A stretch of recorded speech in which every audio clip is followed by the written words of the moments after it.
Y aplaudo a Sol también, porque ella dice que yo salgo en la tele, pero la aplaudo por sus intervenciones en el consultorio de todos los espectadores, que aparece ahí todos los domingos, al igual que nuestro amigo Aldo y nuestra amiga también, como Sol de muchos años, Paloma. En fin, justamente el próximo domingo os diré que vais a tener la oportunidad de asistir para lo que para mí fue un encuentro excepcional con Aldo a mi derecha, perdón, a mi izquierda, un debate sobre los videntes, en el que, he de decirlo, fui mucho más radical que Aldo, y voy a explicar a continuación por qué. No voy a repetir ningún tema de los que tocamos en el debate, pero ¿por qué? Porque llamémosle evidencia, llamémosle visión remota, precognición, retrocognición, telepatía. La parapsicología los engloba porque es muy difícil diferenciar unos y otros bajo el término percepción extrasensorial generalizada. Porque es muy difícil, y eso es algo que hace ya mucho tiempo un famoso escritor y médico le puso un nombre: el sexto sentido. Ese famoso escritor se llamaba, era un caballero nombrado por la reina caballero, Sir Arthur Conan Doyle, el padre de Sherlock Holmes. La cuestión es que desde entonces nos hemos quedado con lo de sexto sentido, pese a que sabemos hace ya mucho que el ser humano no tiene 5 sentidos, sino muchos más. Y segundo, que la percepción extrasensorial no se comporta ni como percepción ni como sentido. En todo caso, las manifestaciones que tiene, en ocasiones, sobre todo las manifestaciones de tipo telepático, las percibimos, no, las recibimos como alucinaciones sensoriales. Se habla, por ejemplo, de alucinaciones telepáticas. ¿Por qué?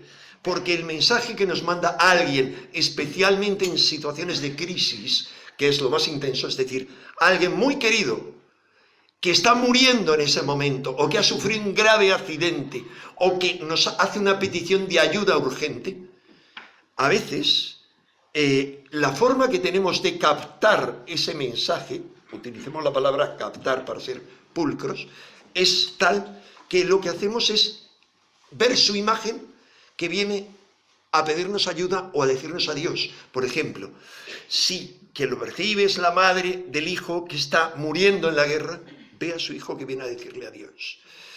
Podríamos decir, ¿es una aparición también en el borde de la muerte? Pues sí, pero en otras ocasiones no. En otras ocasiones el mensaje es más simple y parece que es eso. Es una llamada, digamos, de tipo ultrasensible, vamos a decirlo así, porque es muy difícil, no se puede hablar de percepción. Bien, yo me proponía, y pido disculpas, porque había comentado en el Facebook que podría estar antes y había gente que lo avisara, y nada más que hubo una persona que lo insinuó, pero he salido. Mi problema es que vivo muy lejos, y sobre todo que a estas horas, 2 horas se tardan en llegar. Pero bueno, afortunadamente aquí estamos. Os quería contar una anécdota personal mía, pero como es un poco extensa, que englobaba mucho todo, voy a abreviar, porque a fin de cuentas anécdotas hay muchas. Os contaré otra más breve, u otras más breves, para también que vosotros os preguntáis si os ha sucedido algo así. Perdón, que me acerco demasiado. Venía ahora recordando una de esas experiencias, porque venía por la calle Velázquez, venía de Odón, el bueno de perderme, en dirección a Valencia, regresando de Valencia porque he cogido la M45 para evitar tráfico, regresando por ahí por la R3, Odón, Velázquez, y de repente, Velázquez, me acuerdo de una experiencia de este tipo, una precognición, o premonición podríamos llamarle en este caso, que me sucedió en Velázquez a bordo de un coche. Yo vivía en Santa María de la Cabeza y algunos días iba a trabajar, yo trabajaba en Telefónica por las mañanas en Colón, en el edificio que antes era de Rumasa, y iba en el coche de un amigo que nos llevaba a mí. Este amigo trabajaba conmigo en Colón y el otro amigo trabajaba en Iberia, así que le iba a dejar en Iberia y bajar luego hacia Colón. La cuestión es que tengo que decir varias cosas. El coche de mi amigo era lo más viejo que uno se puede imaginar. Y segundo, mi amigo era demasiado aficionado a fumar cosas que no son tabaco. Así que ya el peligro estaba sentado. Pero la cuestión es que mi amigo, mi vecino, vamos, era un vecino que vivía en el mismo rascacielos que yo.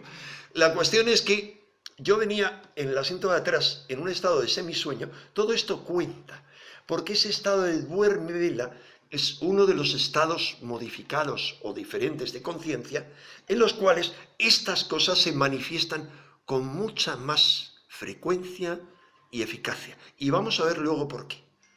Y de repente yo tengo la imagen de que el coche se choca con otros coches, pero que no me ocurre nada.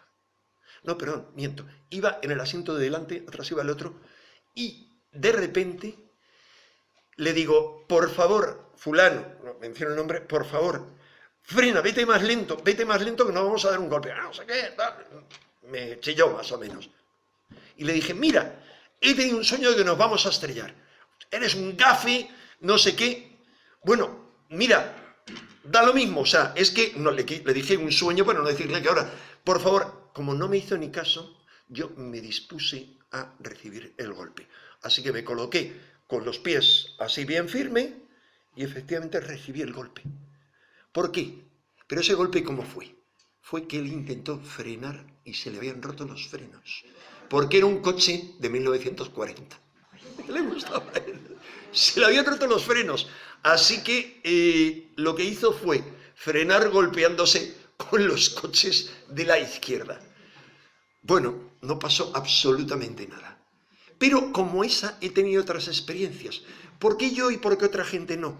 Pues quizá porque yo desde siempre he estado muy sensibilizado con estas cosas.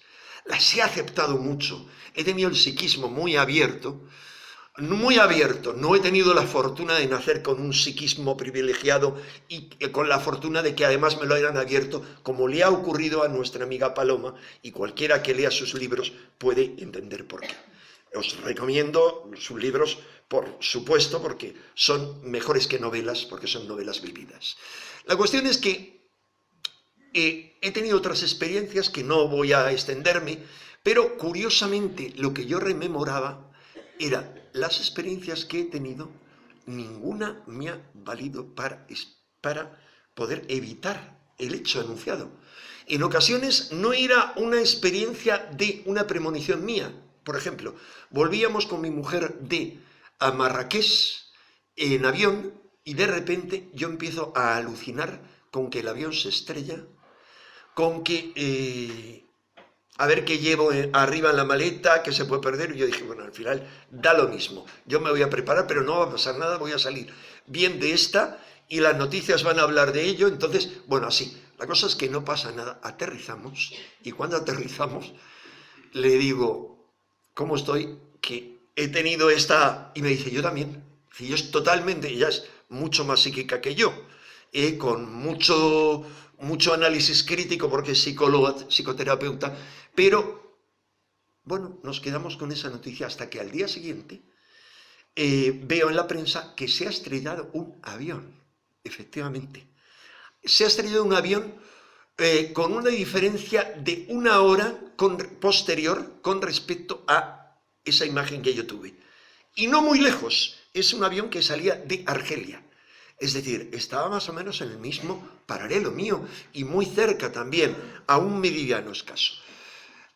Bueno, en otras ocasiones, en pocas, he avisado a amigos de algo que les iba a ocurrir. Mencionaré brevemente 2 casos. Uno no puede testimoniar porque murió en un accidente, que era Miguel Ruiz, que era un redactor, brillante redactor de la revista, muy interesante. Ahí en ese caso no tuve una premonición precisa, sino le dije, por favor, ¿cómo vas en moto a todas partes? Que él trabajaba muy cerca de aquí y él vivía en Plaza Elíptica o por ahí y se iba a comer a casa en moto, a ver la tele y volvía en moto. Y yo que estoy muy obsesionado con las motos, le dije eso. Bueno, lamentablemente no lo puede contar. No, él me decía, yo controlo. Digo, tú sí, pero lo que no controlas es a los otros que hay. ¿Qué le ocurrió? Que de repente, al lado donde vivía, abrió la puerta un coche en falso, se golpeó con la puerta, salió disparado y fue arrollado. Pero hay alguien que tanto Sol como Paloma conocen muy bien, que es Lorenzo Fernández Bueno, que es el director de Enigmas antes y ahora también director del Año Cero, a raíz de que yo renuncié a la dirección.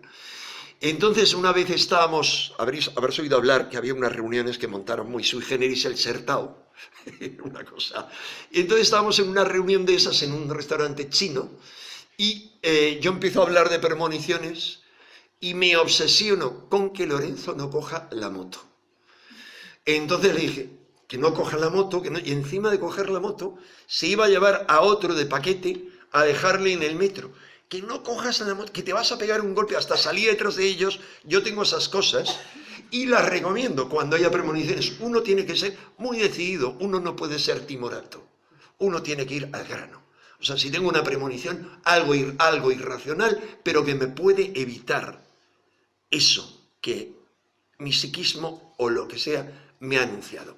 Así que yo le insistí, salí, le estuve embroncando hasta con, digamos, ya la moto en marcha, y al día siguiente, efectivamente, me enteró de que había dejado a este tranquilamente y se había ido a no sé qué sitio, pero había tenido un accidente de moto por no atropellar a un chino que atravesaba la calle a 5 kilómetros de distancia de donde estábamos. Es decir, estaba en un chino, eso se le llama Jung sincronicidades. Y a fin de cuentas es una forma de ponerle un nombre, sincronicidad, algo que no sabemos lo que es. O sea, cuando nosotros hablamos de premonición, cuando nosotros hablamos de cosas así, es causa-efecto. Por ejemplo, Jung, para inspirarse en la idea de sincronicidad, no hablaba solo de astrología, es decir, cuando los astros están en esa posición, ocurre algo en el psiquismo humano o ocurre algo en la Tierra.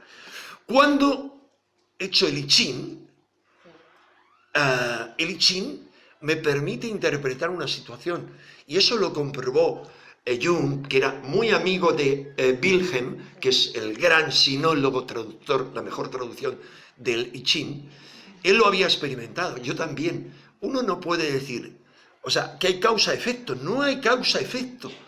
De hecho, quien ayudó a Jung a elaborar la teoría de la sincronicidad fue un antiguo paciente suyo, muchos años, y amigo, Wolfgang Pauli. Pauli era un personaje excepcional, y aquí meto otro elemento que no tiene que ver con el sexto sentido, sino con la psicoquinesia, por llamarle de alguna manera, pero es que todo está ligado, como vamos a ver. Pauli, que era un hombre con grandes conflictos psíquicos, buscar en Wikipedia, no sé si es en español o en inglés, efecto Pauli, y vais a ver, Sol, que se lo sabe todo, asiente. ¿Qué es el efecto Pauli? El efecto Pauli es conocido entre los físicos cuánticos como un efecto de inhibición del experimento, lo que se llama en parapsicología un sí inhibidor. Tenía la mala fama Pauli de que en su presencia los experimentos se frustraban, y leeréis ahí una anécdota según la cual otro gran físico cuántico de repente le falló un experimento en Stuttgart, vamos a decir, y dijo, menos mal que Pauli no está en Stuttgart, porque si no, él habría sido el culpable. Solo que luego se enteró que Pauli, en un tránsito de ciudad a ciudad, había hecho una parada en Stuttgart, y estaba en Stuttgart el mismo momento del experimento. Bien, uno dice, ¿y eso qué es? Un gafe. Todo no son sino piezas de un mismo rompecabezas maravilloso, que es más que nuestro increíble sexto sentido, vamos a decir, nuestro increíble psiquismo, o la increíble relación que hay entre nuestro psiquismo, por llamarle de alguna manera, psique, espíritu es lo mismo, con el mundo, la interrelación que hay entre el observador y el mundo. El observador que es mucho más que observador. Bien, con esto os quería hacer una introducción a cómo se da todo esto. Resulta que aunque en mi caso no me hayan servido sino para saber cosas, y tendría otros experimentos mucho más impactantes en algunas ocasiones, son anécdotas, por supuesto. Pero vayamos al grano de cómo se manifiesta eso de la premonición. Por ejemplo, el 11S. Si las premoniciones son tan frecuentes, ¿por qué no se evitó? Se creó, de hecho, hace mucho tiempo un registro central de premoniciones, similar al que ha creado nuestro amigo el doctor Gaona, que lo tiene por internet, pero con la idea de poder prever accidentes. Pero no se pudo, porque es imposible, porque aún en accidentes en los que hay macro o pluriprecognición, que hay muchos, el 11S fue uno, el 11M de Madrid fue otro, o la mina de Aberfan en Gales, que es un caso muy famoso, que se derrumbó una mina por un corrimiento de tierras y sepultó un colegio con una matanza terrible de niños. Resulta que un, psiquiatra hizo una petición a través de un periódico local y recogió 100 y pico testimonios de gente, incluido algunos de los niños que habían muerto ahí, que habían tenido visiones. Cuando uno montaba esas visiones, las visiones eran como pequeñas piezas de un inmenso rompecabezas, y cuando uno ponía las visiones como conjunto, se podía ver qué había detrás del rompecabezas, pero no antes, porque uno soñaba con oscuridad. Mamá, no quiero ir al colegio, no, hay mucha oscuridad, no quiero ir, y la mamá le forzó al niño a ir al colegio y a morir sepultado en la mayor oscuridad. Ese es el problema. Con el 11 de septiembre ha habido muchas cosas. Por ejemplo, sabemos que hay una cosa que todavía sigue existiendo, que es el proyecto Conciencia Global, en el cual hay, unos aparatitos, bueno, por decir un aparatito, un gag informático que se le llama los X, que es huevos, es la traducción, pero es un acrónimo, y que se instalan, en diferentes bibliotecas, universidades y otros centros en diferentes países que lo han solicitado. No sé si sigue habiendo uno en la Universidad de Sevilla, porque ahí había un profesor que estaba metido en la PA, en la Parapsychological Association. Y la cuestión es que eso manda, constantes, son aparatos que se llaman generadores aleatorios de números. Es un problema sin casi de física cuántica, de desintegración nuclear. De tal forma que es muy simplón. Eso genera, tormenta o una cascada de unos y ceros. Es digital, 1, 0, 1, 0, 1, 0. ¿Cómo es la cuestión? La cuestión es que cuando eso se utiliza en parapsicología, en psicoquinesia, lo que se pretende es que el psiquismo del sujeto altere la cuantificación de los dígitos, de tal forma que aumente y se incremente el volumen de unos o de ceros, es decir, haya una disonancia. Y eso se detecta a través de estadísticas. Eso ha ocurrido de forma radical en el 11S, comenzó a haber una desviación, pero brutal. Media hora antes, 1 hora antes ya la había del 11S. Media hora antes más, en el momento del impacto más, pero después más. ¿Por qué? Porque después es cuando la gente lo conoce, en el momento del impacto, lo recibe mucha gente que estábamos viendo la televisión. A continuación, más gente es impactada.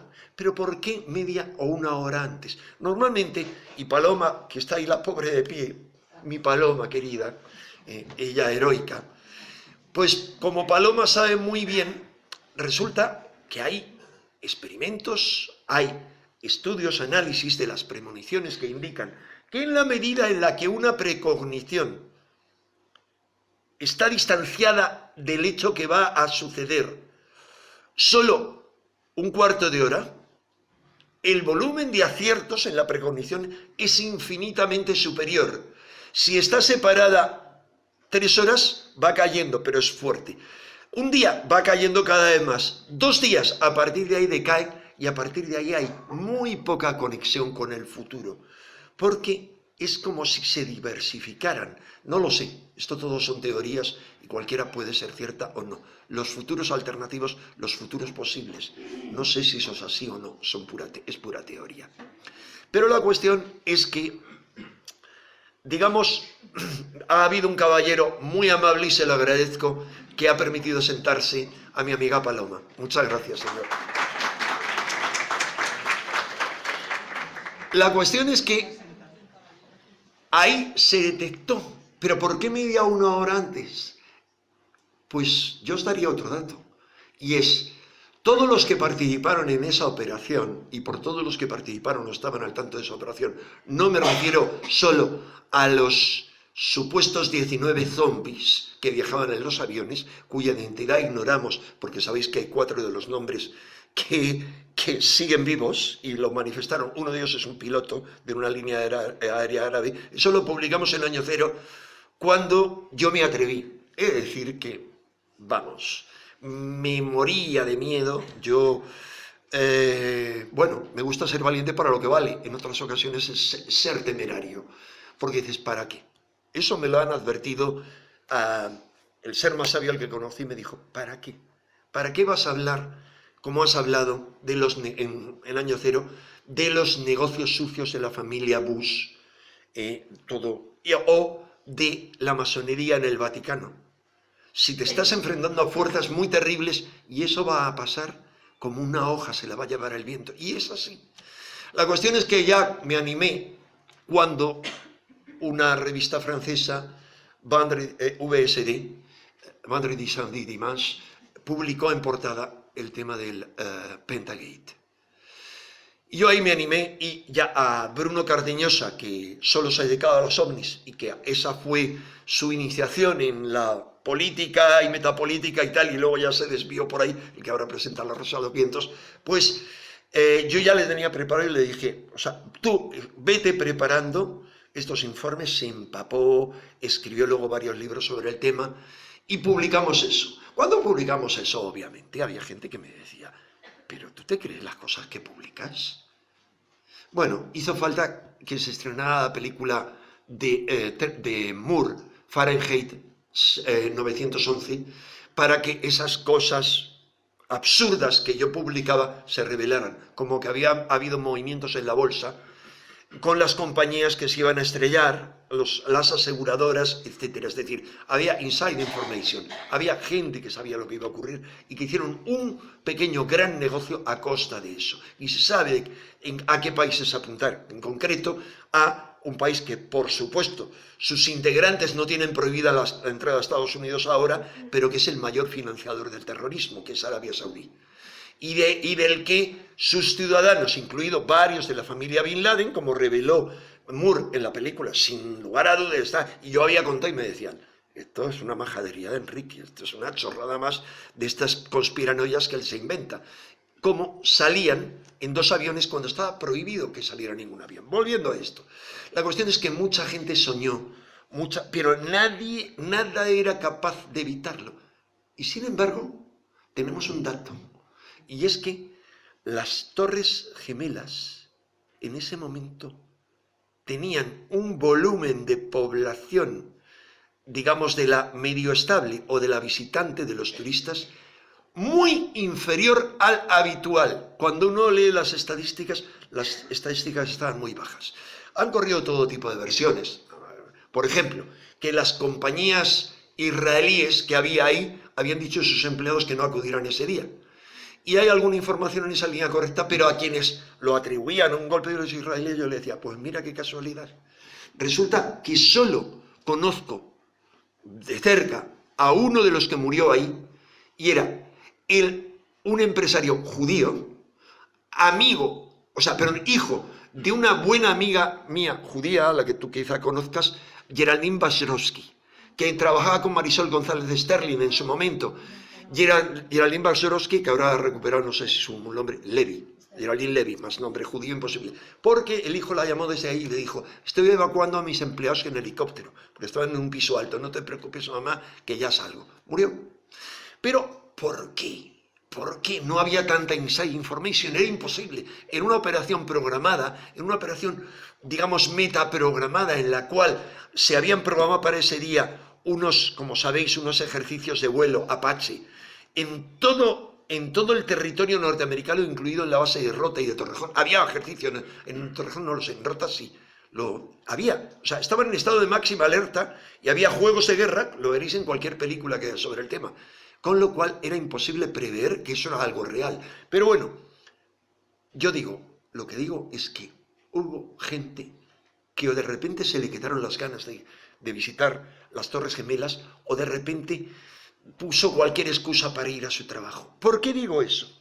Pues digo eso porque tengo mucha experiencia a ese respecto. Aquí está nuestro amigo Donald Trump. ¿Por qué está nuestro amigo Donald Trump? Porque ese es el día, el 11 de septiembre. Las declaraciones que él hace a Tele 11, Donald Trump, y que están en toda la prensa americana, os invito a que las... ¿Sabéis qué dijo? Dijo, bueno, ahora la Torre Trump es el edificio más alto de Nueva York. The best, the great, el mejor, el más grande, el que lo tiene todo más grande. En fin, la cuestión es que, ¿por qué le he metido? Porque esto ya va breve. Pretendía que fuera un pequeño viaje de las corazonadas a la pesadilla que implica Trump. Veremos luego por qué. La cuestión es que hay muchos ejemplos de gente que ha visto su futuro con precisión. Todos los casos que hay en torno al Titanic, incluido la novela de Morgan Robertson, que tenía otro nombre, pero la cambiaron de nombre, en la que describía con precisión, son infinitos. Mi buen amigo Bertrand, ahora es doctor, el doctor Bertrand Megest, uno de los grandes intelectuales en todo lo paranormal, con el que tuve ocasión de comer hace poco en mi pueblo. Se vino una amiga común, Isabela, le trajo a mi pueblo y comimos allí en el Molar. Pues Bertrand Megest, para quien no lo sepa, hay un libro en Kairos que se llama algo así como Escritores de lo Insólito, os lo recomiendo vivamente, que analiza 4 figuras históricas, que son Charles Fort, Steed, que es Myers, que es uno de los creadores de la Sociedad de Investigaciones Psíquicas, Jacques Vallée, que es el que inspira, el ufólogo y científico que inspira la figura de Truffaut en la película Encuentros en tercera fase, y el otro es mi buen amigo, Vallée nada más que le conozco, Bertrand Megest. Pues bien, él ha dedicado un libro a analizar todas esas premoniciones. No por ese libro, sino por otro que dedicó a otros 2 volúmenes que dedicó a estudiar la figura de un solo dotado, y él es un escéptico, verdadero escéptico, no un detractor, sino alguien que analiza las cosas y las reduce a un gran dotado, un gran sensible de comienzos del siglo XIX. Él le dedicó su tesis doctoral y luego la publicó en 2 volúmenes, recogiendo información de primera mano. Pero la cuestión es que en el Titanic, yo en mi libro Los poderes ocultos de la mente, que podéis encontrar en internet de segunda mano, porque de las diferentes ediciones se han publicado, ha habido muchas ediciones, pues como del orden, calculé en su momento que 140.000 ejemplares, así que hay algunos circulando por ahí. Ahí dedico un amplio, casi un capítulo al tema, de cuánta gente supo y cómo algunos lo evitaron. Algunos, incluido, muy importante, J.P. Morgan, el famoso banquero. Él tuvo esa visión, es más, consultó a una vidente y le dijo que no viajara y perdió el billete. Pero es que lo mismo que eso hizo él en sus negocios, como luego lo reconoció, él utilizaba siempre el sexto sentido para hacerse millonario. Hubo otros, por el contrario, un personaje excepcional, único, que es para dar una conferencia sobre él, que es Steed. Steed, que era único en la metapolítica. Él de hecho viajaba a Estados Unidos y viajó pese a que él había recibido 7 anuncios sobre el Titanic. Él había escrito 2 artículos narrando en primera persona el naufragio de un barco idéntico al Titanic. Él había hablado de eso en una conferencia, había puesto el ejemplo. Él había recibido todos los anuncios, incluido en la última digamos, ceremonia religiosa espírita, porque él, aunque era muy escéptico, era el padre, el creador del periodismo amarillo, pero un hombre muy valiente, un hombre, buscarlo en internet, os lo recomiendo, porque es un personaje que merece la pena, digamos, saber de su historia. Era S-T-E-A-D. Y Steed, entre otras cosas, por ejemplo, él fue a la cárcel porque, digamos, hizo una operación para tener pruebas, que es comprar a una niña en el Londres de los suburbios de la gente pobre, para poder demostrar que se estaba comprando a niñas pequeñas, obviamente con propósitos nada favorables a los derechos humanos. Y a él, por haber participado en eso, le condenaron a él, no a toda la alta élite, que no solo compraban niñas, sino que hacían sacrificios humanos y cosas por el estilo. Y Steed, en ocasiones con su gran amiga Annie Besant, la atea socialista, una de las madres del socialismo fabiano, socialdemocracia, que luego se hizo creyente y que renunció a cualquier idea y fue presidenta de la Sociedad Teosófica, y su nombre lo recibe la Universidad de Delhi.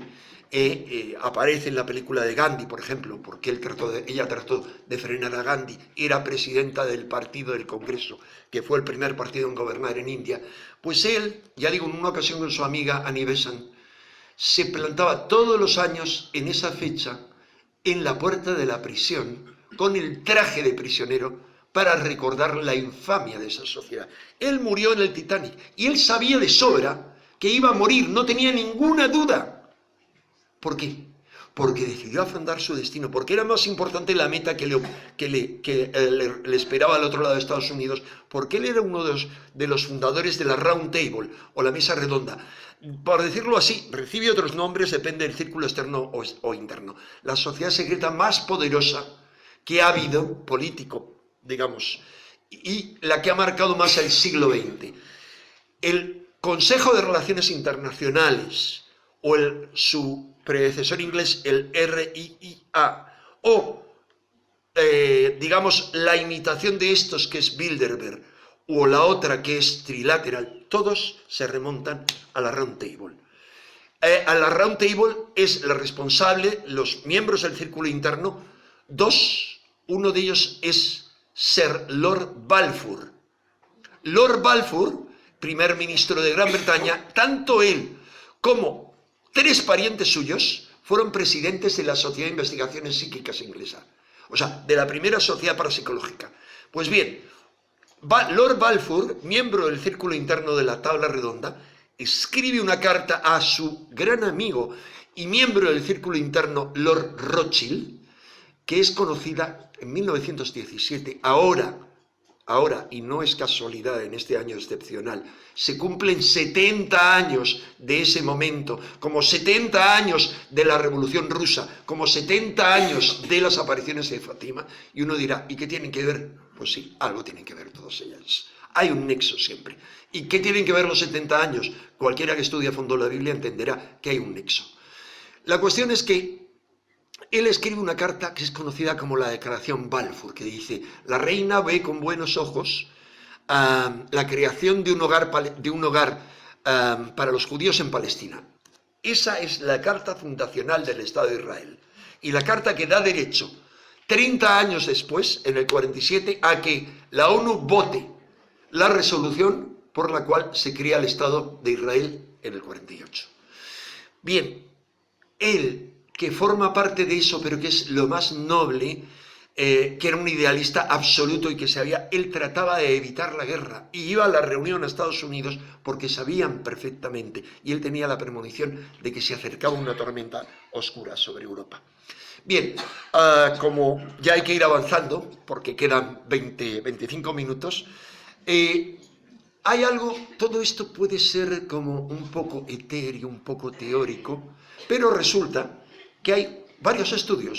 Uno de los estudios más interesantes es el de un ingeniero y parapsicólogo que Sol conoce muy bien, Cox. Sí. En Sorrat, el experimento Sorrat de psicoquinesia. Bien, Cox, previamente a ese experimento, hizo un estudio sobre los accidentes de trenes que salían de la estación de Chicago. Os lo trataré de sintetizar porque es muy complicado. Pero lo que hizo fue un estudio estadístico remontándose décadas atrás, con todos los trenes que partían de la estación de Chicago, y comprobó con un análisis estadístico que hoy se haría de otra manera mucho más simple y meta-análisis, que los trenes que partían independientemente de los días del mes del año, porque es un estudio muy bien hecho, los trenes que habían sufrido accidente iban menos poblados, había menos gente, que los mismos trenes de esa misma línea en ese mismo día de la semana, promedio, sin ninguna duda. Segundo, que aquellos vagones que habían sufrido accidente grave, incluso heridos o muertos, iban menos poblados que el resto de los vagones. La síntesis, os he sintetizado mucho el experimento, digamos el estudio. La síntesis es que parece que hay algo que nos dice, toc, toc, no vayas, papá, no cojas el tren, porque no es seguro. Bueno, contando esta experiencia hace mucho tiempo, es una experiencia que yo vengo contando pues hace, vamos, 30 años, mucho más de 30 años, he tenido una recompensa, como siempre tengo en estos encuentros con las personas, y es que en una de esas conferencias me viene después cuento lo siguiente. En esa experiencia cuento. Al igual que eso, yo conozco un caso de dos amigos a los que hace mucho perdí la pista, que eran psiquiatras argentinos, tal vez alguno de los conozcáis. Bueno, formaban parte de la Sociedad Española de Parapsicología, pero hace mucho y se desvincularon. Eran los doctores Kurt Braining y Tamara Ormaechea, que en las primeras revistas de psicomunicación había cosas suyas. Eran muy amigos y me cuentan una experiencia que les cuenta una amiga suya, una alta ejecutiva de una importante empresa que tenía relaciones al más alto nivel, pues por ejemplo con la empresa en la que yo trabajaba, con Telefónica, pues al más alto nivel significa con el consejero delegado con el que yo tenía muy buena relación y que era alguien muy metido en estos, ¿sabes qué, Germán? Un ser excepcional, único a todos los niveles, o sea, con una capacidad psíquica y una capacidad espiritual ilimitada, un hombre único, lamentablemente nos dejó ya. La cuestión es que ella, muy abierta, de repente les cuenta la historia, y luego me la contó a mí, de que en su empresa, una multinacional, tenían una reunión ese día, un día en Bilbao, el día del accidente del monte Oiz de Bilbao. Y después del accidente, llegan a la siguiente conclusión. Hay 4 o 5, no lo recuerdo, 5 creo, compañeros suyos que habían salvado la vida y tenían que ir a esa reunión. Bien, puestos a hacer confesiones, confiesan. Uno, de repente, le da la vena la noche anterior y dice, pues no me voy en avión, con el avión, porque no me voy en avión, porque no me voy en avión. Y llama a varios compañeros suyos y no recuerdo bien si uno o dos se van con uno, al menos se va con él. Salva la vida.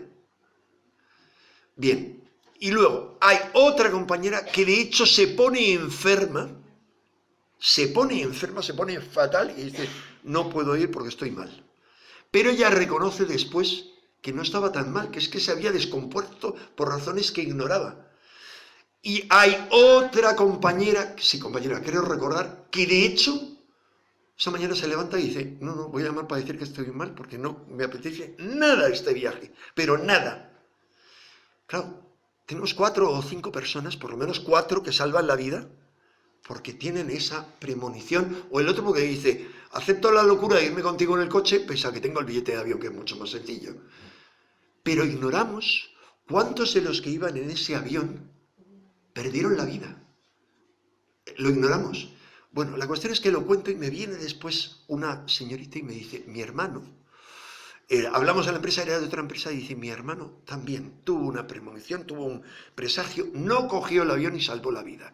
Todo esto voy y lo cuento en la cena de boda de un sobrino mío, vamos, el hijo de un primo mío, que es el director del laboratorio médico, un investigador de una gran talla, colombiano, casado con una española, con toda su familia científicos, y que dirige unos laboratorios de vanguardia, que están investigando ahora unas cosas fascinantes, que van a salvar la vida ya a muchísima gente a nivel mundial.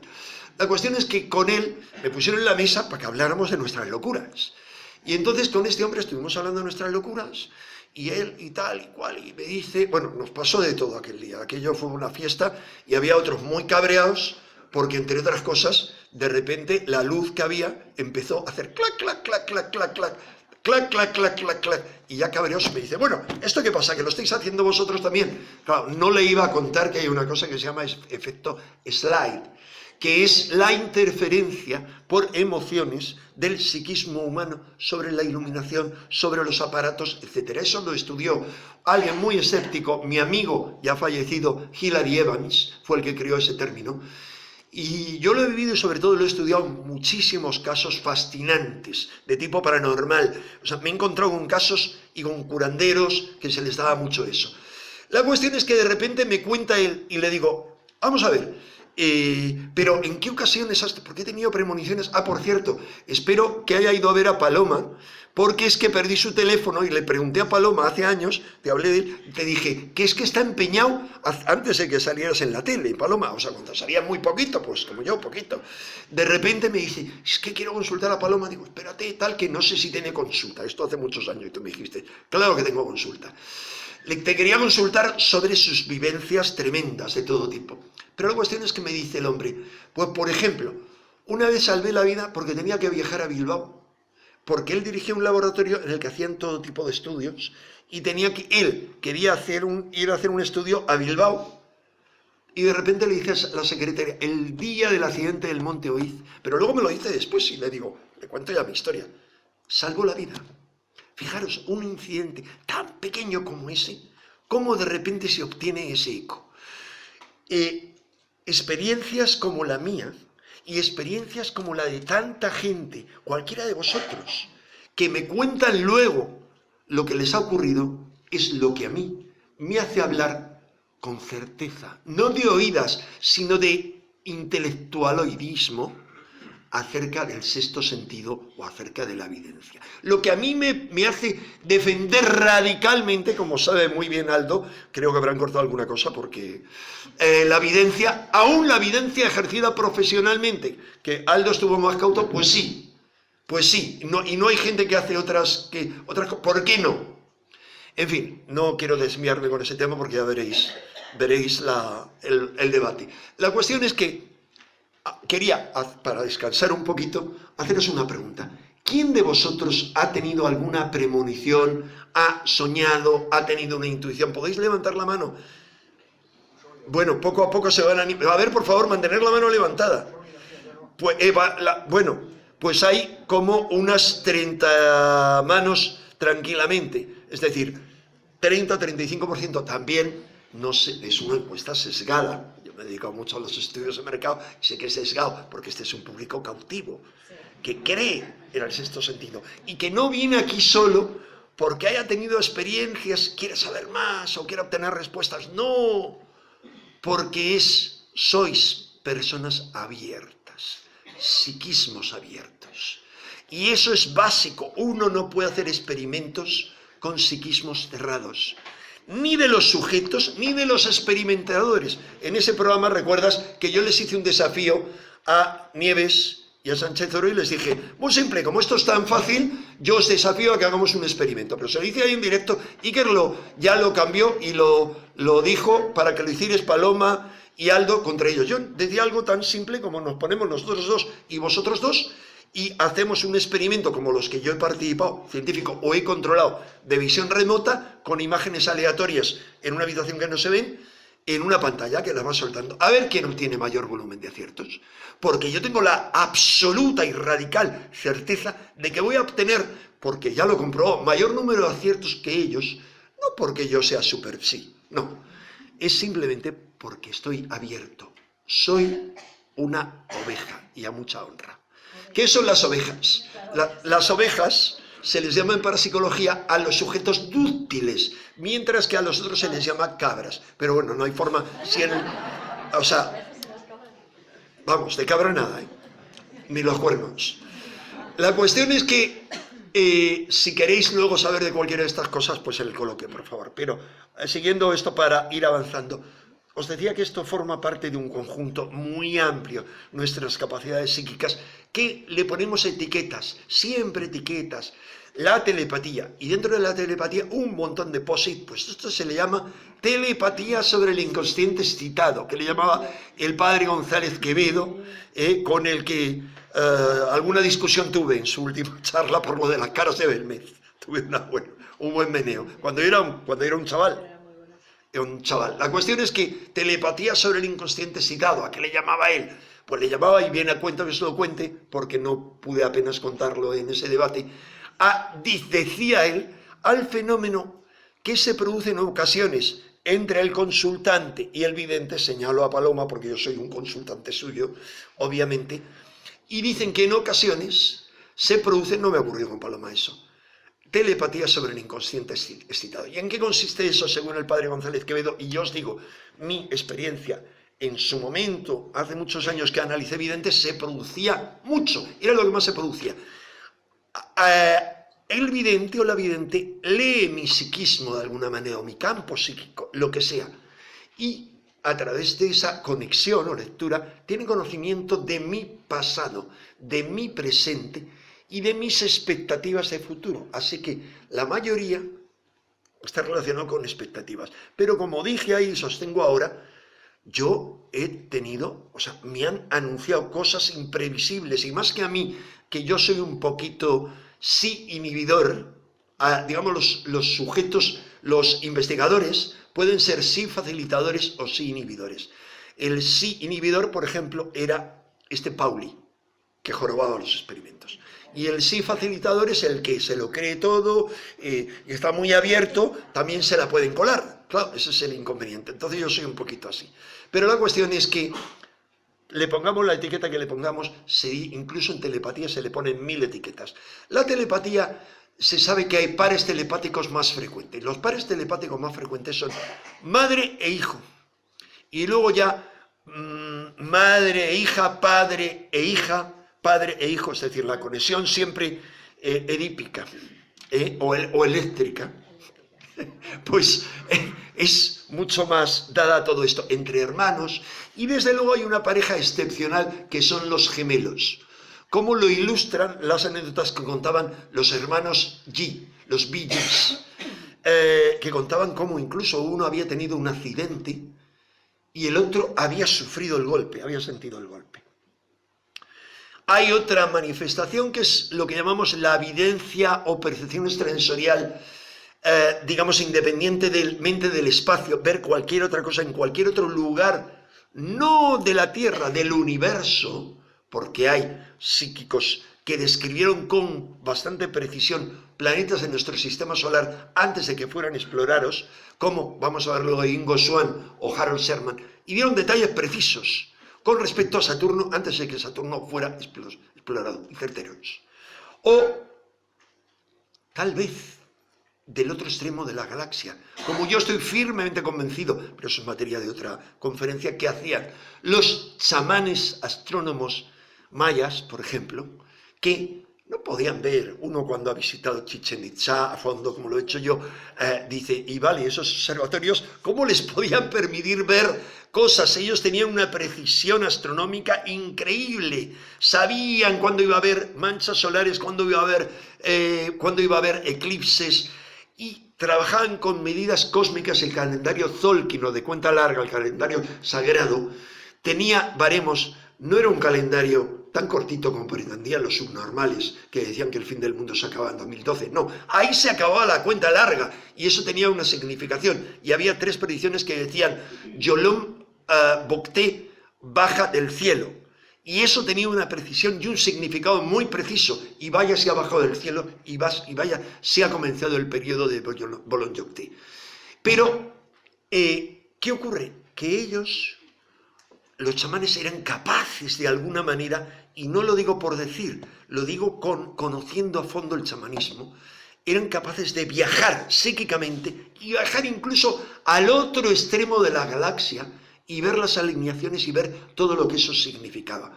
Lo digo, no os quiero dejar con la miel en los labios, porque Iker, al analizar los documentos de la CIA sobre visión remota, sobre un montón de cosas, se han asombrado un montón de cosas. Yo la verdad es que no me asombré de ninguna porque me conocía de memoria todos los incidentes parapsicológicos porque están muy bien documentados.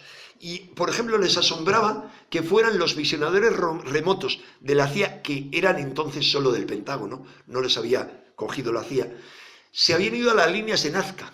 ¿Y para qué se van a las líneas de Nazca? Pues porque, como saben algunos que estaban en relación con ellos, como el doctor Alberto Villoldo, psicólogo e iniciado en el chamanismo, que tiene muchos libros en castellano, os lo recomiendo. En uno de sus libros, que se llama Chamán Sabio, algo más en obelisco, vais a ver la descripción de cómo él hizo el doctorado dirigido por mi buen amigo, que conoces bien, el doctor Stanley Krippner, que estuvo aquí, claro, estuvo aquí en el Congreso, por eso te digo, tú estás hablando con él. Entonces el doctor Stanley Krippner, que es lo más de tío guay, hombre, es Krippner, cuando hablamos del LSD, que es algo como que se le tiene mucho miedo, porque el subnormal de Timothy Leary se metió en una movida de dar LSD por aquí y por allá, pero cuando hablamos con este doctor, que ahora va mucho a cuarto milenio, él lo trataba con mucho respeto y entendía que era una caza de brujas, porque yo decía, he conocido a 5 sabios que han experimentado con el LSD y lo único que puedo decir de ellos es que son sabios y psiquismos abiertos. Uno era Krippner. Krippner, habiendo tomado LSD, tuvo una premonición precisa sobre el asesinato de Robert Kennedy. Esto está muy bien escrito en su biografía, Cantos de Sirena, a mí me ha explicado eso y me ha explicado muchas más cosas. Pero él vio y lo mandó al Registro Central de Premoniciones y ahí consta cómo iba a ser asesinado en un hotel Robert Kennedy, con esa precisión. Él, bueno, muchísimas cosas más. Me refería a él, al descubridor del ADN, Crick. Crick era un cachondo. ¿Por qué he tenido la suerte? Porque de repente parece que conocía a mucha gente. ¿Cómo tanta gente? Hombre, porque me he buscado buenos enchufes. Yo tenía un buen enchufe que era el productor de La Clave, Gerardo Zubiría, que era también de los programas de Jiménez del Oso, en los que yo era asesor, y yo entraba como perico por su casa en La Clave. Así que a la gente que venía ahí les podía entrevistar, cenar con ellos, tomaban un pisco labis mientras que se proyectaba la película, y pude conocer al creador del LSD, Avi Hoffman. Era el que lo había creado en los laboratorios Sandoz por accidente. Bueno, Hoffman era un personaje, eran gente ancianita cuando se conoció, pero brillantes, con una expansión de mente y de corazón, que es más importante. Eran lo más ajeno a la frialdad del científico o a la frialdad del intelectualoide. No, eran verdaderos vividores, que habían entrado. ¿Por qué? ¿Por qué es importante esto? Porque como explicó detalladamente el que hizo experimentos, también Grof es otro que ha tomado, ¿le has conocido en persona? No, Grof ha estado en Madrid, ha estado en Barcelona y ha estado con él en los 2 sitios. Bueno, todos eran personajes excepcionales. La cuestión es que, ¿por qué? ¿Por qué esto? Porque uno de ellos, que hizo el análisis perfecto sobre cómo funciona el psiquismo humano, era John Lilly. John Lilly era conocido por su libro La mente del delfín. Él fue el hombre que más a fondo estudió la mente de los delfines y luego le escribió un montón de libros, El centro del ciclón, que os lo recomiendo, la pareja ciclónica de Ciclón. Hay que ir terminando. En resumen, él, a raíz de las experiencias que hizo con el LSD, escribió un libro que se llama Los simulacros de Dios y el más interesante, programando y metaprogramando a la biocomputadora humana. O sea, nosotros no somos este cuerpo, no somos este psiquismo, somos algo que trasciende a ese cuerpo y a ese psiquismo, pero que operamos a través de una biocomputadora. Y esa biocomputadora no solo tiene programas, sino metaprogramas como especie, y se pueden reprogramar. Y una forma que utilizaban para reprogramarlo era el LSD controlado, por supuesto. Vamos a seguir avanzando. Otra visión, perdón, porque me distraigo con mucha facilidad, es la visión remota, otra manifestación, y es mucho más frecuente este tipo de experiencias. ¿Me puedo alargar 10 minutos y así acabo? Sí, es por el coloquio, Vale. no por otra cosa. ¿A qué hora hay que cerrar aquí? A las 9:30 tiene que estar Ah, pensaba que a las 10. No, Vale. a las 9:30. Sueños. Por eso te lo digo. Los sueños son una de las formas en las que más se manifiestan todas estas facultades. ¿Por qué? Porque esas facultades se manifiestan a través del inconsciente. Y eso ya lo comprobaron los señores que están sentados ahí a la derecha y a la izquierda, que son Freud. Freud dijo, detrás del negro lodo del ocultismo o del oculto, emerge un solo hecho científico y es la telepatía. Porque él había comprobado con sus pacientes, con videntes a las que había consultado y con otro montón de cosas, que era un hecho incontrovertible. Porque lo había experimentado, había soñado con sueños de sus pacientes. Pero al otro extremo estaba su discípulo, Carl Gustav Jung, que rompió con él precisamente porque Freud no admitía otros hechos paranormales que Jung había vivido con una intensidad brutal y vivió mucho más en sus años oscuros, en la gran depresión, en la gran noche oscura que siguió a la ruptura con Freud. Y en esa discusión que provocó la ruptura, de hecho hubo un crack, con un crujido enorme, que era un fenómeno psicoquinético, lo que llamamos RSPK, o sea, psicoquinesia espontánea recurrente, más popularmente conocida como poltergeist. Pues eso es lo que hubo, como una manifestación de eso. Bien, la cuestión es que el inconsciente es la fuente de manifestación o de represión de esas facultades. ¿Por qué?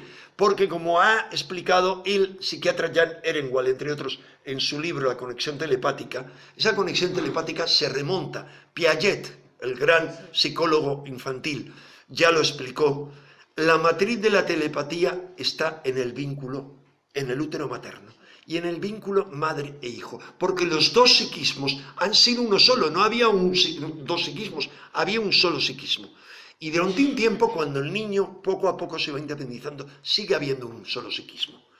Hasta que, en la inmensa mayoría que hemos sido tan afortunados de poder tener a nuestra madre durante los primeros años de nuestra vida, poco a poco eso se va desvinculando.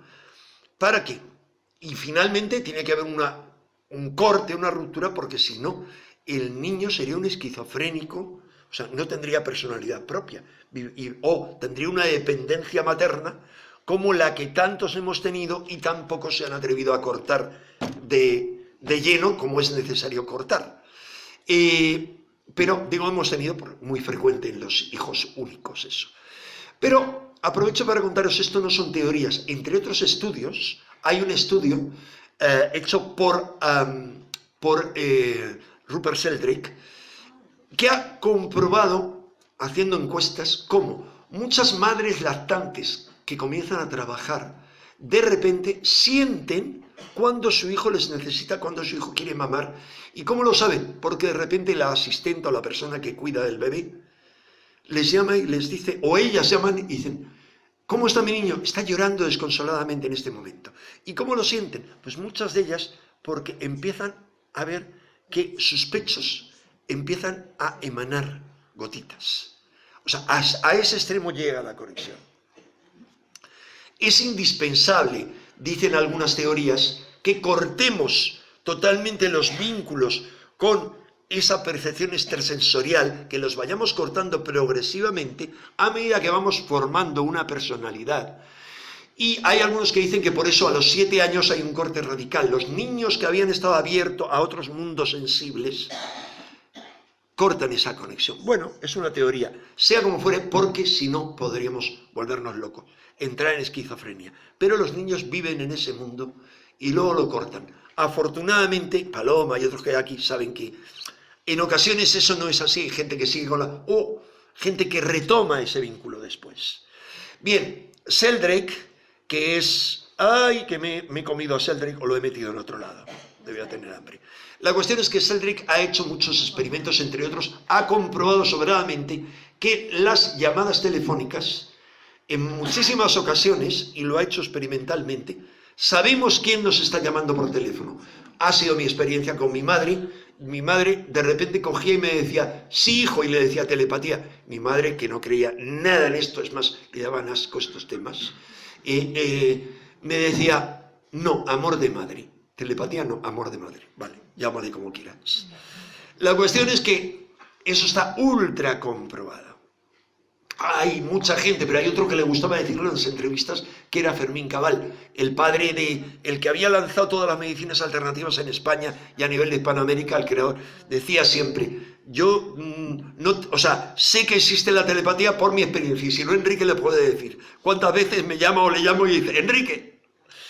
Bueno, también hay estudios que demuestran que lo que llamamos flechazo es un fenómeno de vinculación telepática. ¿Por qué? Porque, entre otras cosas, se han hecho encuestas entre la gente, parejas con los que se ha experimentado en telepatía, y se ha comprobado que las que tendían a tener un mayor número de aciertos como comunicadores telepáticos con su pareja, habían experimentado, cuando se conocieron, de una u otra manera el flechazo.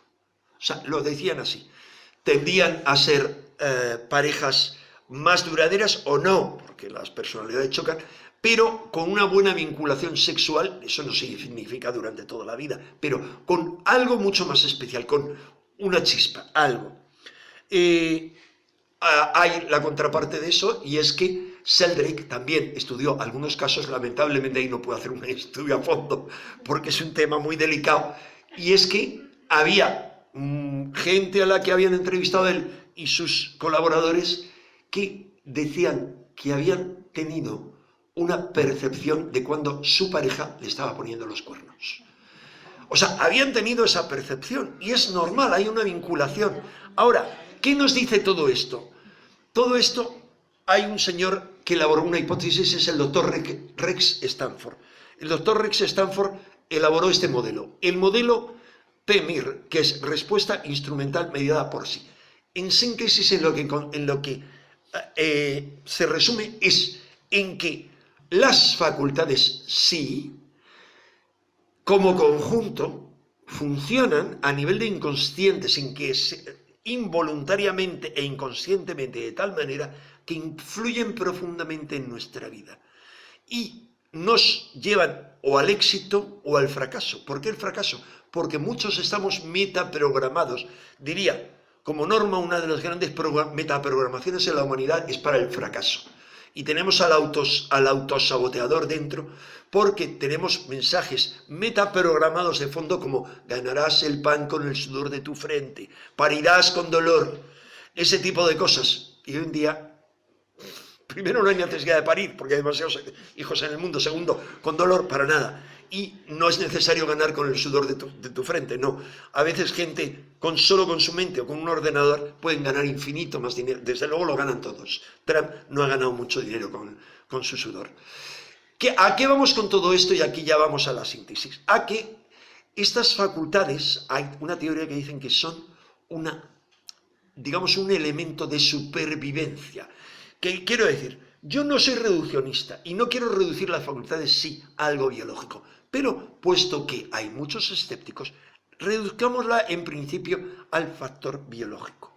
Hay una adaptación, hay una necesidad de sobrevivir, y los animales, como los seres humanos, las han utilizado en ese sentido. Hay muchos que han estudiado pueblos primitivos, como el gran tutor del príncipe Carlos, nombrado Lord por el príncipe Carlos y padrino de su boda con Lady Di, que era Sir Lawrence van der Post. Sir Lawrence van der Post era íntimo amigo de Carl Gustav Jung y introdujo al príncipe Carlos, como a otros, en las selvas de África, y lo enfrentó, le introdujo en su experiencia espiritual. La gran conexión que tiene Carlos con lo ecológico, con lo holístico, con todo lo alternativo, comienza en África. Pues bien, en ese libro de Sir Lawrence van der Post, Testamento de los Bosquimanos, él describe cómo los bosquimanos se comunicaban telepáticamente de un lugar a otro. Lo describe con todo detalle. ¿Por qué?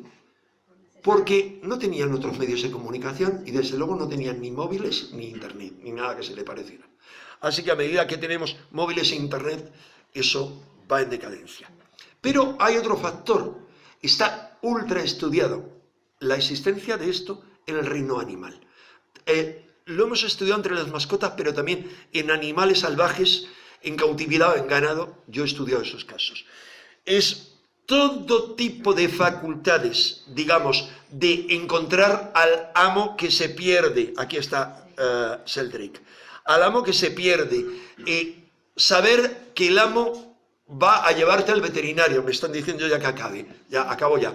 Etcétera, etcétera, se ha comprobado en el reino animal. Sheldrake ha hecho estudios, él y sus colaboradores, filmando, por ejemplo, a perritos como Yaiti, que su ama Pamela está ahí mientras que se la filma y se ve qué hace el perrito. ¿En qué consiste el experimento? Los perros, y yo he conocido un montón de casos de amos que me han contado su experiencia, de repente, en ocasiones, algunos perros, y gatos, pero sobre todo perros, saben cuándo el amo vuelve a casa, de forma imprevista. Porque, por ejemplo, un piloto de líneas aéreas tiene que aterrizar, contado por un piloto de líneas aéreas que vive en Madrid, que de repente tenía que hacer un viaje, vuelve y ya el perro está inquieto desde el momento en que el avión ha aterrizado en Madrid. Y la dueña lo nota. Y cuando el amo está llegando a casa, lo mismo. Los experimentos se han hecho de múltiples maneras, de tal forma que para evitar el ruido del motor, el señor que tiene que hacer la experiencia es dejado a 1 kilómetro de distancia, 2 kilómetros, y va desde ahí andando, caminando. Y el perro detecta que el amo llega. Bien, este es el famoso también parrot, perdón, en inglés, no es loro, es otro no, bueno, no, es tipo loro, vamos a decirlo así, pero es que... ¿Perdón? ¿Cotorra? Cotorra. Bueno, el loro, Nikisi, es un loro gris africano, Nikisi, tenía un vocabulario de 950 palabras que impresionó a la famosa primatóloga Jane Goodall. Y le habían enseñado al loro fotos de ella con su chimpancé, y cuando llegó le dijo en el lenguaje de las 950 palabras que podía pronunciar, le dijo: ¿tienes chimpancé? O sea, quiero decir, increíble, pero lo increíble no es eso, es que se sometió a pruebas telepáticas a Nikisi, y no era cosa de decir hace así o hace asado, no, repetía las palabras. Bueno, contando esto, yo puedo contarlo porque pedí permiso a Javier Sierra. Es la madre y el padre de Javier Sierra, bueno, tenían un lorito de estos africanos que Javier y Eva tuvieron en su casa. ¿Habéis estado alguno en la casa que tenía en Málaga?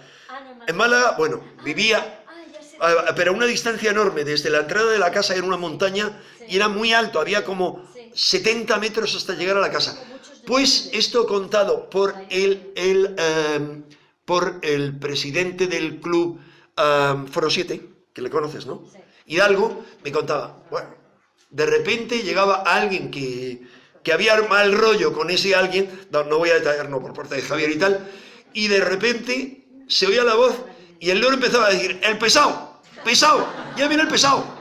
Pero no sabía ni siquiera eso, pero me decían que era una cosa telepática increíble, me lo explicaba Hidalgo. Javier no me lo contó, luego le dije, me dice, pues sí, pero claro, es como presumir de un familiar. En fin, ya no me puedo entretener más, esto quedará para otra ocasión, que es los archivos secretos de la CIA. Uri Geller, toda la implicación de la guerra paranormal, los visionadores remotos. Esto os lo digo por si queréis hacer alguna pregunta. Las experiencias con el general de 4 estrellas, Stubelbein, que era el que dirigía las 2 unidades de visionadores remotos, era el que las dirigía y que estuvo en Madrid, yo le conocí en Madrid buscando a las niñas perdidas y no las encontró, pagados por Campoy, les trajo, sí, y sus aventuras con Noriega, que me valieron en un momento, estuve a punto de meterme en pleno campo de batalla de la guerra psíquica, porque en un congreso que organizaba en Panamá un psiquiatra español que vivía allí y que estuvo Freixedo, entre otros, estaba empeñado en que yo fuera y que les diera, la forma de financiar el viaje es que les diera un curso sobre guerra paranormal a la Guardia Pretoriana de Noriega, y lo que yo no sabía es que estaban en plena batalla, que estaba metido ahí con sus visionadores psíquicos en una batalla psíquica antes de que la CIA entrara a saco los militares y lo llevaran preso, porque había una cuestión de fondo. Este es el organismo que me había, la Guardia Presidencial, que me habían invitado a dar. Y él tenía como gran dotado psíquico a Iván Trila. ¿Le conocisteis algunos a Iván? Iván venía mucho por Madrid, era muy amigo de Jiménez del Oso. Bien, en los negocios también se ha utilizado esto. El creador de la máquina Xerox atribuye todo su éxito, al igual que el creador de la cadena Hilton, al igual que otro su éxito, a su sexto sentido. Igual que Andrew Carnegie, el famoso creador de la Fundación Carnegie, el autor del Evangelio de la Riqueza, atribuyen al sexto sentido. La suerte, ¿por qué no utilizamos la suerte? Si todos tenemos esa posibilidad, por muchos factores, sinteticémonoslo en el autosabotaje. Y ahí tenéis lo que es el autosabotaje. Nuestro psiquismo es muy complejo y no estamos programados como vencedores, sino como esclavos. No estamos programados como triunfadores, sino como fracasados. Dice Napoleon Hill en un clásico, Piensa y llega a ser rico. Este es un libro muy antiguo, pero que hay modernas ediciones constantes. Esa es la edición que yo leí cuando yo tenía 15 años. Pues bien, ahí dice 12 factores para hacerse rico. Uno es el sexto sentido, y es un bestseller mundial, forever. Y uno de esos factores es el sexto sentido. Pero el sexto sentido no viene solo, está acompañado del esfuerzo, del objetivo único, de la disciplina, de todo un montón de cosas más. O sea, no es tan sencillo. Eso es algo que entendió perfectamente Trump. Esta no es una camiseta de broma, es una camiseta de sus seguidores. Es decir, así le dibujaban sus seguidores. Él se ha movido a escuchar. Hay documentales que podéis ver, quienes tengáis Canal Plus o quienes vayáis a YouTube, documentales de Trump. Y vais a ver que él repite dos frases, una y otra vez constantemente. Y es America First, o lo haría así más bien él, y Great Again, grande de nuevo. Son ideas muy simples, como Obama tenía ideas muy simples, que es Yes, we can, sí podemos, que es lo mismo que han tomado aquí los que se han puesto el nombre, vamos. Pero es una operación de ingeniería social muy bien pensada, porque había una alternativa a Obama, otro senador negro, cuyos eslóganes de campaña, antes de Obama, eran idénticos a los de Podemos. O de ahí los copiaron. La cuestión es que, ¿de dónde le sale eso? Resulta que el íntimo amigo de su familia, le tenemos ahí con su primera esposa, Ivanka, ese señor que aparece en el centro, es el padre del pensamiento positivo. El reverendo, aquí lo tenemos, Norman Vincent Peale, cuyas obras yo también leía cuando era jovencito, pero no sacaba nada en claro. Es el autor, el padre del poder del pensamiento positivo.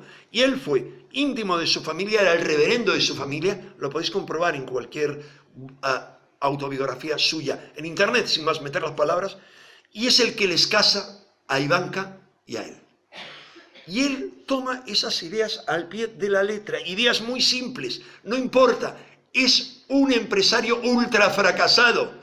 Fracasa una y otra vez, mete la pata una y otra vez, le da lo mismo lo que digan, lo tiene claro como el agua. O sea, más barbaridades de las que ha podido decir, pero tiene claras ideas, objetivo único, idea única. Y vaya si lo logró, él anunciaba, ganaremos, choquearemos al mundo, y vaya que nos van a choquear. Obviamente, yo decía en su momento, era uno de los que pensaba, mejor que gane él que esta psicópata. Ella se reconoció a sí mismo, ha dicho, soy una psicópata y necesito tratamiento. Psicópata nacida en un caldo de cultivo de psicópatas, podría decir todo lo que dijerais, era un pelele del sistema, un poder de los poderes ocultos, absolutamente hubiera hecho lo que le hubieran dicho y nos hubiera mantenido entretenidos en miles de guerras, en miles de chanchullos. ¿Qué ocurre? Que algunos preferimos la solución radical, y es que llegue Super Trump y vaya a lo gordo, es decir, este no va con tiritas, no. O sea, era una elección de pincho o corto. Y yo decía, pincho o corto. Hombre, mejor pincha, me puedes pinchar en el corazón, pero cortar, puedes empezar, bueno, no lo sé. La cuestión es que, ya terminando. Sí, por favor. Porque si no- Terminando, el problema con él es el arquetipo que puede encarnar. Un arquetipo muy terrible. Ya no hay nada más. No quería extenderme más en esto. Os quería plantear, pero eso será materia de otra conferencia, cómo con Trump nos vemos encaminado a uno de los 3 futuros alternativos que se planteaba Edgar Mitchell, el hombre que viajó a la Luna y que era uno de los grandes promotores de la parapsicología.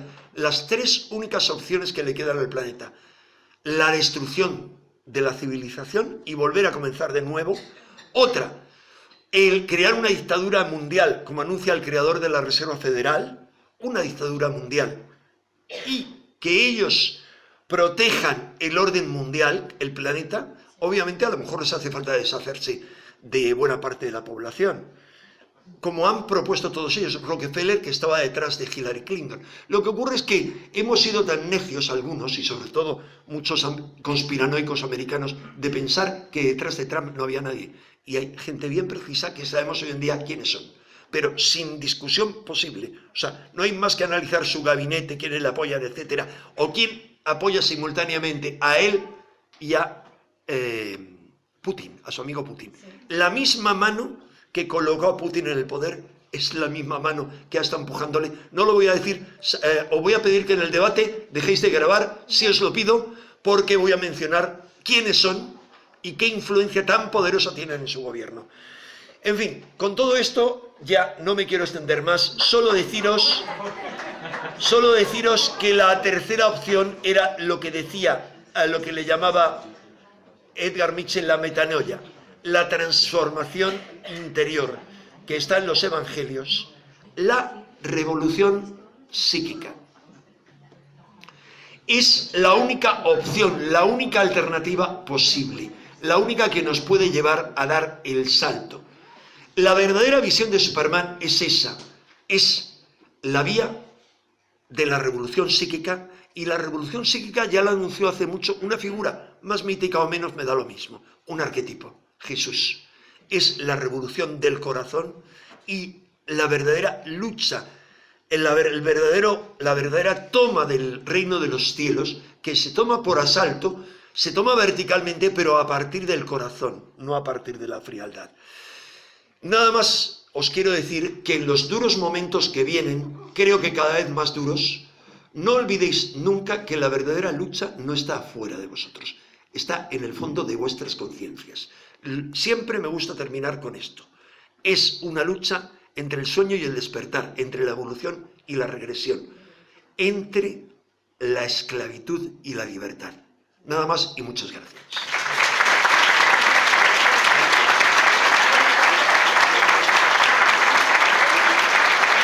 Gracias.